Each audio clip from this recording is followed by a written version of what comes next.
Silent ആ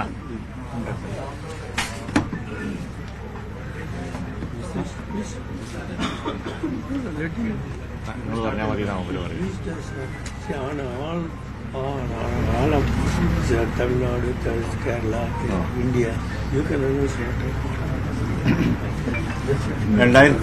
2024 ലോക്സഭാ തെരഞ്ഞെടുപ്പിന്റെ പ്രവർത്തനങ്ങളുമായി എല്ലാ രാഷ്ട്രീയ പാർട്ടികളും മുന്നോട്ട് പോവുകയാണ്. കേരളത്തിൽ UDF തെരഞ്ഞെടുപ്പിന്റെ സന്നാഹങ്ങൾ എല്ലാം ഒരുങ്ങിക്കഴിഞ്ഞു. സ്ഥാനാർത്ഥി നിർണയങ്ങളൊക്കെ നടന്നുകൊണ്ടിരിക്കുന്നു. മുസ്ലിം ലീഗും ഇന്ത്യൻ നാഷണൽ കോൺഗ്രസും നേതൃത്വം കൊടുക്കുന്ന ഐക്യജനാധിപത്യ മുന്നണിയുടെ നേതൃത്വത്തിന് കീഴിൽ തന്നെ തെരഞ്ഞെടുപ്പ് പ്രവർത്തനങ്ങളുമായി മുന്നോട്ട് പോകുന്ന അതിനുവേണ്ടി അതിൻ്റെ ആദ്യ പടി എന്നുള്ള നിലക്കുള്ള തെരഞ്ഞെടുപ്പിൻ്റെ സാങ്കേതികമായിട്ടുള്ള കാര്യങ്ങളിലൊക്കെ പാർട്ടി വളരെ മുന്നോട്ട് പോയി കഴിഞ്ഞു. ഇനിയിപ്പോൾ അതിൻ്റെ സുപ്രധാനമായ ഘട്ടമാണിത്. മുസ്ലിം ലീഗിൻ്റെ സ്ഥാനാർത്ഥികളെ നിർണ്ണയിക്കുക എന്നുള്ളതാണ്. അതുമായിട്ടുള്ള കൂടിയാലോചനകളൊക്കെ നടത്തി കഴിഞ്ഞു. കഴിഞ്ഞ 1-2 ആഴ്ചയായി UDFുമായി ഘടകകക്ഷികളുമായിട്ടും കോൺഗ്രസ് നേതൃത്വവുമായിട്ടൊക്കെ സജീവമായ ചർച്ച നടത്തുകയുണ്ടായി. മുസ്ലിം ലീഗും അതിൻ്റെ ഉന്നതാധികാര സമിതി അതുപോലെ തന്നെ കീഴ്ഘടകങ്ങൾ അവരെല്ലാം അന്യോന്യം പരസ്പരം ചർച്ച ചെയ്ത് ഒരു തീരുമാനത്തിലെത്തി. ഇന്ന് അതിപ്പോടെ പ്രഖ്യാപിക്കപ്പെടാൻ പോവുകയാണ്. മുസ്ലിം ലീഗ് നമുക്കറിയാവുന്നതുപോലെ ദേശീയ രാഷ്ട്രീയത്തിൽ ശ്രദ്ധേയമായ ഒരു മുഖമാണിത്. കഴിഞ്ഞ കാലങ്ങളിലൊക്കെ തന്നെ പാർലമെന്ററി രാഷ്ട്രീയത്തിൽ സജീവമായി പങ്കെടുക്കുവാനും ആ പാർലമെന്റ് രാഷ്ട്രീയത്തെ സമ്പന്നമാക്കുവാനും മുസ്ലിം ലീഗിന് സാധിച്ചിട്ടുണ്ട്. ഇത്തവണ മുസ്ലിം ലീഗ് പാർലമെന്റിലേക്ക് 3 സ്ഥാനാർത്ഥികളാണ് മുസ്ലിം ലീഗ് പാർലമെന്റിലേക്ക് നിർത്തുന്നത്.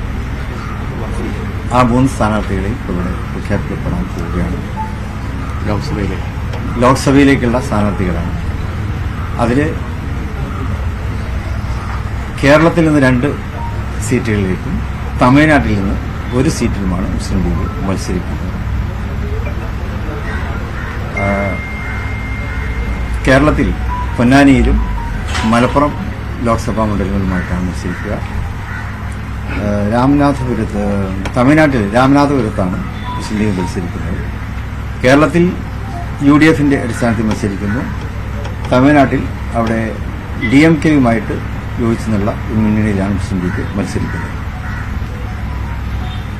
കേരളത്തിൽ മലപ്പുറം ലോക്സഭാ മണ്ഡലത്തിൽ ശ്രീ E.T. മുഹമ്മദ് ബഷീർ സാഹിബാണ്. പൊന്നാനിയിൽ ശ്രീ അബ്ദുൽ സമദ് സമദാനി സാഹിബാണ്. തമിഴ്നാട്ടിലെ രാമനാഥപുരത്ത് നവാസ് ഗനിയാണ് സിറ്റിംഗ് MP ആണ്. അദ്ദേഹം മുസ്ലിം ലീഗിനെ സ്ഥാനാർത്ഥിയെ മത്സരിക്കുന്നു. ഇനിയിപ്പോൾ ഈ 3 സ്ഥാനാർത്ഥികളുടെ വിജയത്തിന് വേണ്ടി എന്നതുപോലെ തന്നെ എല്ലാ ദേശീയ തലത്തിലും അതുപോലെ തന്നെ നമ്മുടെ കേരളത്തിലൊക്കെ തന്നെ എല്ലാ മുസ്ലിം ലീഗും കോൺഗ്രസും ഒക്കെ നേതൃത്വം കൊടുക്കുന്ന മുന്നണിയുടെ വിജയത്തിന് വേണ്ടിയുള്ള പ്രവർത്തനങ്ങളിലാണ് ഇനി നമുക്ക് ശ്രദ്ധ കേന്ദ്രീകരിക്കേണ്ടത്. കേരളത്തിൽ UDFന്റെ 20 മണ്ഡലങ്ങളിലെയും UDF സ്ഥാനാർത്ഥികൾക്ക് വേണ്ടി പ്രവർത്തിക്കുക, അവരെ വമ്പിച്ച ഭൂരിപക്ഷത്തോടെ വിജയിപ്പിക്കുക എന്നുള്ളതാണ് കേരളത്തിൽ മുസ്ലിം ലീഗ് ചെയ്യാനുള്ളത്. അതുപോലെ തന്നെ തമിഴ്നാട്ടിൽ അവിടെ DMK മുന്നണിയായി ചേർന്നുള്ള ആ മുന്നണിയിലെ എല്ലാ സ്ഥാനാർത്ഥികളെയും വിജയിപ്പിക്കുക എന്നുള്ളതാണ് തമിഴ്നാട്ടിൽ ചെയ്യാനുള്ളത്. ദേശീയ രാഷ്ട്രീയത്തിൽ ഫാസിസത്തിനെതിരെ ദ്വേഷത്തിന്റെയും എന്നതുപോലെ തന്നെ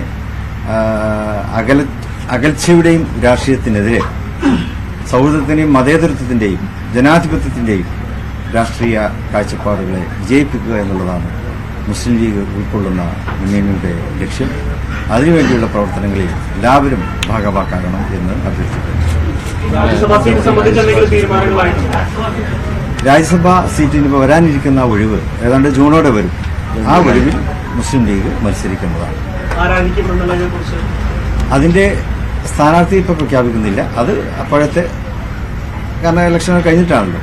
അതിന്റെ സമയമാകുമ്പോൾ ആരാണ് സ്ഥാനാർത്ഥി എന്ന് അപ്പോൾ പ്രഖ്യാപിക്കുന്നതാണ്.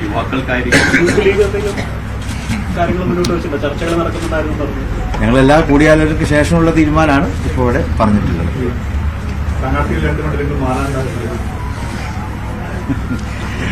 Kadu sir, you can say about the Tamil Nadu.